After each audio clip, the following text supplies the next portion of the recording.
on, everybody? Happy Tuesday. Hopefully you had a safe Memorial Day weekend. I haven't been on social media much this past weekend. I really tried to get off the phones and really spend time with the family this weekend. So I really haven't done a ton of videos lately either, so I really wanted to get back to that as well. Had some phenomenal discoveries, unveilments, progressions, whatever you want to call them, this weekend with my son. So wanted to share some of that as well with you guys, just to kind of hopefully get a little bit better perspective on just my relationship and how I do with my kids and things like that. Hopefully it might help. One of the big things that I learned this past weekend was I had some shelvings and stuff I had to build. Last 3-4 weeks, it's been absolutely insane. Lots of moving, lots of buying houses, lots of getting everybody situated, things like that. So I've been really distracted lately the last 3-4 weeks from social media, from doing a lot of business stuff, handling a lot of that. So, but anyway, I was with my son yesterday, and I was getting some materials to buy to put together shelving units so I can do some more storage stuff. And we happened to pass a couple in a Walmart parking lot, and there was a older guy and an older lady, and they had a kid with them, young kid, and the sign said they need some help. So drove past the first time, made it to Menards, got some supplies, left, came out the parking lot, seen him again, and was just like, you know what, I don't know, I'm not really sure. So I get about a block away, and I have my conscience kicking me in my ear loud, like, you can't just let him go, you can't just go past him and not help, and you know, your kid's there and he's watching, like, what example are you setting? So we turned around and I went back and I asked, I said, so what do you need? You know, I've seen that you have a sign, you got a kid here and everything, what is it that you need, what are you trying to do? And they said, well, husband lost his job, we don't have any family here, all our family's in California, we're just trying to get down to our family so they can help. And I said, okay, so what do you need?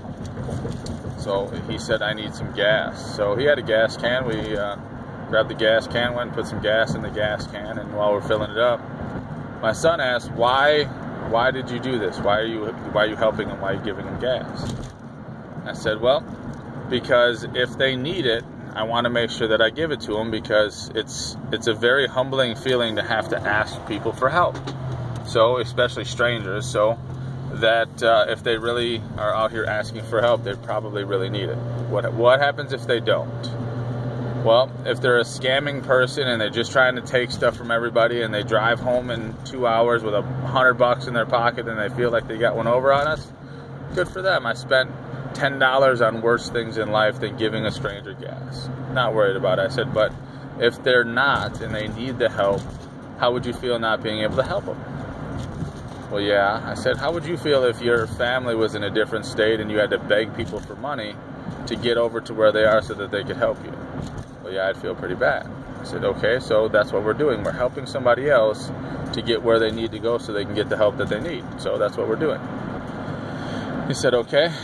And to kind of put things in perspective, I just gave him the scenario. I said, I gave him $10 in gas, which is not a big deal. I said, but if you put it in perspective, those $120 tennis shoes that you just bought, and those $80 Nerf guns, and those $50 Nerf guns, and those $20 packs of Nerf bullets, and I said, 2 of your Nerf guns and your pair of shoes could easily get them from here to California with some hotel stays and food.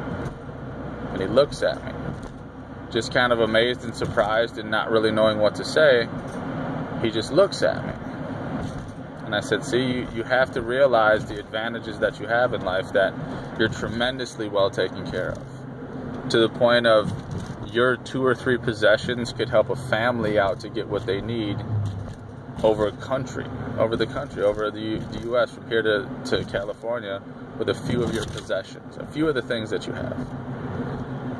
And he just kind of sat back and took it all in, and I watched him really think about it, and he's like, yeah, I get it. I said, so when I try to teach you how to make money, because making money is a skill, this is why I try to teach you this, so you don't ever have to do that. You don't ever have to be in a position to need to beg for money or ask for money or get somebody else's. You'll have the skills and the ability to make the money yourself. And he just kind of sits back and looks at me and really takes it all in. So again, living by example. Your kids are watching. Whatever you do, they know, they see, they take in, they really digest. Saying a lot of stuff to your kids, trying to verbally teach them things, is a very small aspect on how your kids learn how to behave and act as an adult. Showing your kids, this is how you live.